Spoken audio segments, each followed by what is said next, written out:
evening, Riyadh. Believe in yourself.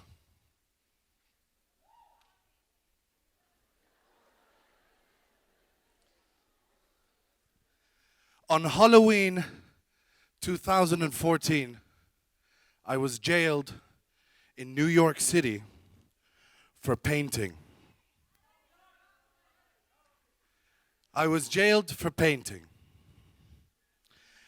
I made a piece called The Enemy Within, and it's a self-portrait that describes how you are your own worst enemy.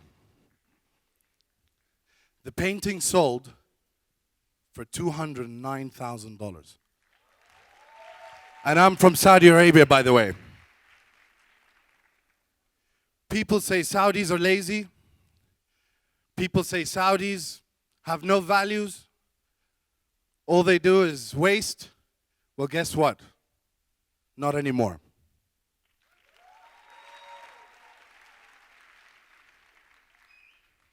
This article came out, and to be honest, I was quite happy because I thought that this was one of the better photos of me.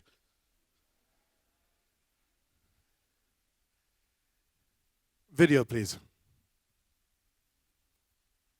أهلا بكم من جديد.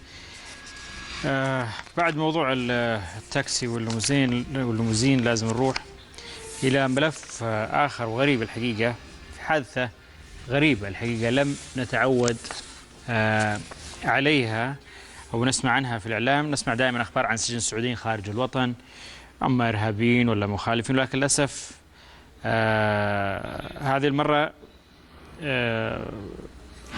يعني خرجت صحيفة أمريكية بخبر عن سجن رسام سعودي بعد رسمه لجدارية على أحد جدران غرفة الفندق الذي كان يقيم فيه، يعني جرافيتي يعتقد. نتابع هذا التقرير ثم نتحاور مع هذا الفنان.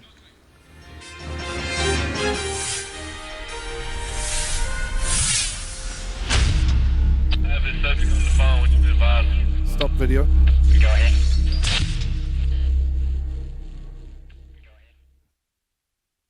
This is the hotel room.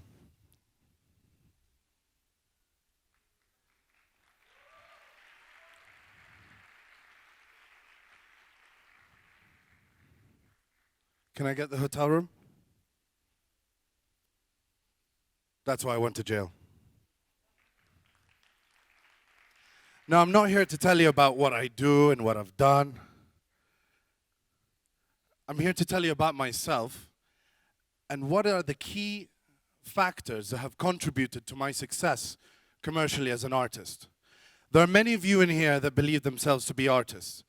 So I'm here to share my story with you and to tell you that you need to stop listening to people, stop taking things from the exterior to the interior, and start believing in yourself that the things from the inside are what matters. And that's what you need to give everybody else. I moved to England when I was 10 years old. And I went to boarding school, and it was really bloody cold. I had never endured a winter in Gloucestershire before. We were not allowed to wear trousers, only allowed to wear shorts. And I'd never heard of rugby, cricket, or hockey. I had to assimilate into a lifestyle where no parents, no family, and no exits on the weekends. My English was quite weak, but I met this one lady. Her name was Mrs. Brown. Mrs. Brown used to take me during lunch breaks and spend 30 minutes with me to learn how to read. 2 years later, I got into the #1 school in England, King's School, Canterbury, where I completed my GCSEs. Unfortunately, 11 days into the semester, September 11th occurred. And it was a very tough period for me. It wasn't easy. It was another challenge on top of going to England. However, I continued and I persevered. I did my A-levels in London at Mandel Portman Woodward. And then, after having a lot of family issues with my parents divorced, I was confused as to which direction to take. So I decided to go to the military. And His Royal Highness Prince Turki bin Abdullah had given me access to the Royal Military Academy Sandhurst. Now, until now, I really didn't know what I was going to do and who I was and what was I going to become. But inside me, there was a lot of art. I was always doodling. I was always making drawings during class. But I did not know where that was going to go. Then, after having finished Sandhurst, with quite a blow on my knee, 4 weeks before the graduation, I was told that I had to redo half the program. It was a very tough time. I kept going, and my father had said to me that I had two choices.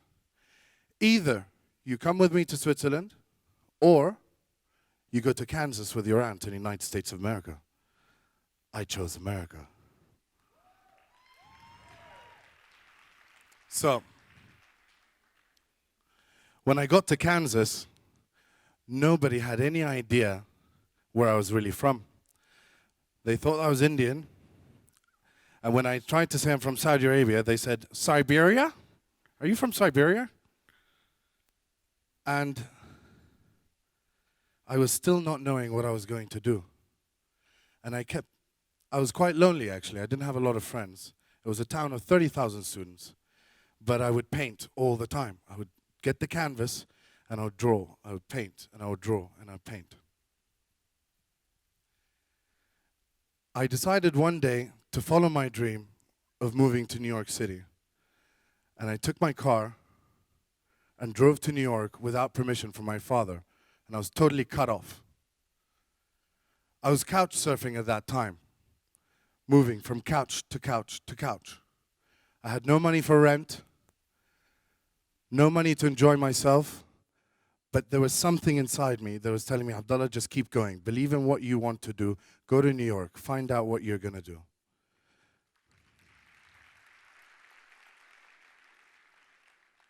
I was at a dinner when this lady had seen one of my paintings on the background of my phone. She looked at it and asked me, who did it? I said, it was me. And then she said, well, do you mind if we do a show together in Monaco next year? And I said, artist? Me? Never. They'll think I'm gay or something, you know? They'll think, what the hell, artist? أنا سعودي, ما ينفع. فنان, وش هذا? I listened to her. She believed in me. The show actually happened within 3 months because I got quite excited. I went on Google and I searched best production company in New York. The result came up as Dugal. So I said, you know what? I'm going to go to their office and I'm going to meet the top guy and I'm going to tell him to make me the best goddamn art production I've ever seen. And that's exactly what I did. Google. That's when I met a guy called Bob Kapoor. Bob, on his desk, has a rock. It's about this big. If you misbehave while having discussion with him, including trying to argue on prices, he will smash your hands. Bob said to me, listen, I need $30,000 and you got it. I'm going to make you an amazing show. I said, okay, how the hell am I going to get $30,000? So I remembered that I had this guy's number on my phone that I met in the lobby of the Shangri-La in Abu Dhabi. I met him with my dad. Always utilize your dad's friends, by the way. Always keep their numbers. Pretend with your dad that you just want to make friends. But no, they're investors, these guys. Everybody you meet has the potential to invest. So I called him up and I'm like, yo, Kareem. His name is Kareem Karaman. I was like, yo, Kareem. Listen, you know, I have this art project and I need $30,000. Do you mind giving it to me? He said, all right, 50%. I said, done. And that's when I had my first show in Monte Carlo. And this is one of the pieces.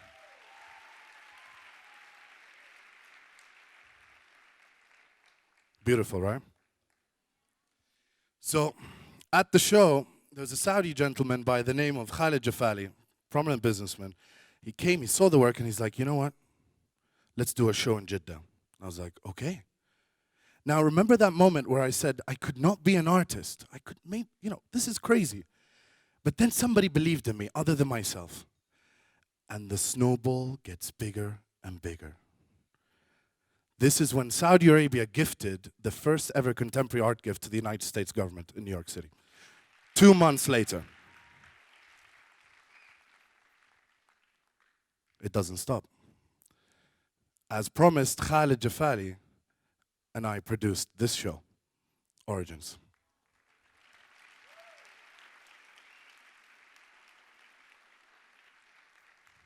It's so beautiful. Not enough. I love the rush. I loved this concept of producing something with my own hands. And I started believing in myself more. There's a lot of you in here that can do better than this. New York City, Trump Soho penthouse. This painting obviously is quite important, some of you know. Keep your lawyers close. Jeffrey Trankline.